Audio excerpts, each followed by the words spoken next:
WXCO 98.9, Wausau's real news and great conversation. Here's your Daily News Roundup.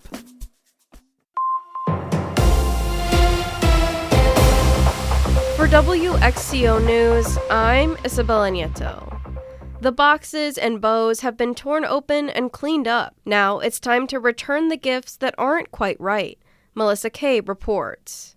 It's important to remember that stores set their own rules, and they're not legally required to accept exchanges or give refunds unless the merchandise was defective or misrepresented. While most stores do have a return or exchange policy, they can vary greatly from store to store. The Better Business Bureau of Wisconsin recommends the following tips to make returns easier.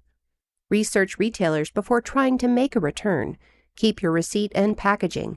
Most stores only accept returns and exchanges if you can present the item with its receipt and original packaging.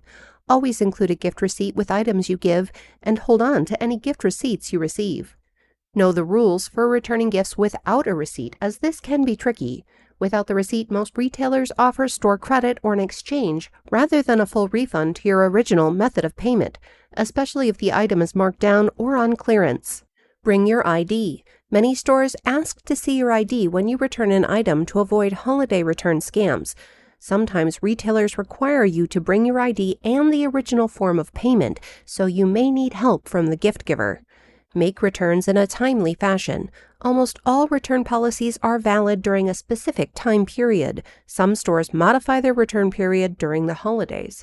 Watch out for return scams. Be on the lookout for fraudulent return policies or suspicious third-party return services that promise to handle the process for you. Always follow official channels and platforms when returning items. You can find more information and resources at bbb.org. Local news at the top and bottom of the hour or on demand anytime at lacrosseeagle.com.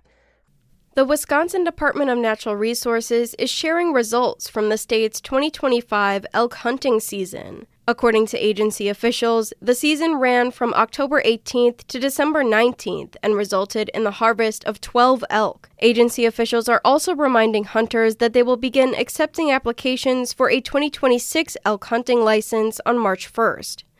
The 2026 season will open on October 17th. When there is an accident, fire, an arrest, or a situation that puts children in crisis, calming them down or distracting them oftentimes falls to the first responders. Lisa Hale has more. Kate Mann is the executive director of Reach a Child in Madison.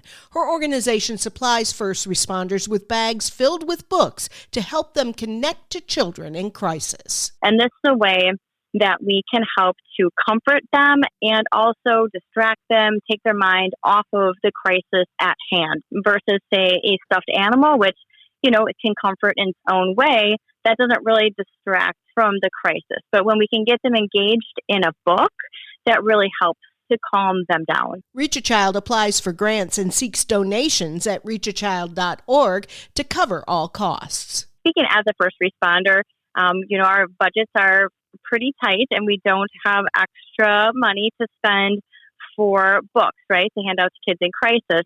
So this is a wonderful tool that's provided to first responders free of charge that they can use in a proactive way when they encounter kids in crisis. About 350 first responder groups have Reach a Child tools. Mann says it's her goal to get the bags to all 600 first responder organizations in Wisconsin. The race for the 7th Congressional District seat will have a new contender. The seat, which will be left vacant by Congressman Tom Tiffany in his bid for governor, includes 20 counties in north-central Wisconsin. In an email to the Wausau Pilot and Review, Kevin Hermaning says he planned to file paperwork to run this week and announce his campaign in the new year. Hermaning is a former U.S. Marine who was held hostage during the 1979 Iran hostage crisis and a Wisconsin financial planner. He is also the former chair of the Marathon County GOP. Hermaning is the 4th Republican to enter the race. Attorney General Josh Kaul announced last week that Wisconsin joined a coalition of states in a lawsuit to block the Secretary of the U.S. Department of Health and Human Services from enforcing a declaration that attempts to limit access to gender-affirming care for young people. Call and the coalition argue that this declaration violates federal statutes by unlawfully changing medical standards without going through the notice and comment process, and by undermining states' longstanding authority to regulate medicine. Gas prices in the state fell 4 cents over the Christmas week for an average of $2.41 on Monday. This is 23.9 cents per gallon lower than a month ago and over 33 cents lower than this time last year.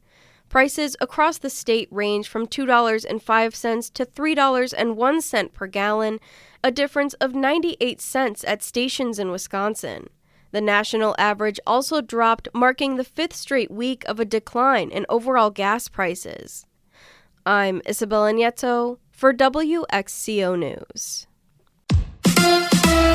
The Badgers beat the Panthers. Hi, I'm Mike Clemens with sports. Men's college basketball. Wisconsin over Milwaukee, 80-60 at the Kohl Center. The Badgers' Greg Gard thanked the Panthers head coach Bart Lundy for adjusting their schedule. Bart's got a good team. I think they're going to do very well in their league, and to be able to fit this game in with their league playing games here between the holidays. And so it's a credit to them to still want to play the game. And now, obviously, we wrap up the non-conference and head into league play starting Saturday night and get ready for games coming next year. Wisconsin hosts Purdue Saturday, 7 p.m. NBA, it's the Bucks and the Wizards tonight at Fiserv Forum. Milwaukee looking for their 3rd win in a row. NFL, the Packers making roster changes. Defensive tackle Jordan Riley and defensive back Kamal Hayden placed on season-ending IR after their injuries against the Ravens. Safety Zane Anderson recovering from an ankle injury, so they promoted 2 defensive backs from the practice squad for Sunday's game in Minnesota. With sports, I'm Mike Clemens. A little light snow this morning, gradual clearing this afternoon with temperatures in the mid to upper teens early on, but we are going to drop through the day into the single digits by late afternoon. Tonight, mostly clear. We're going to drop to around 2 to 3 below. Tomorrow, mostly cloudy, a little light snow with a high near 12. I'm meteorologist Sean Cable. That's your Wausau News Roundup from WXCO. Find more news anytime at WXCO.FM. Subscribe to this podcast on Spotify, Apple, or wherever you find your podcasts.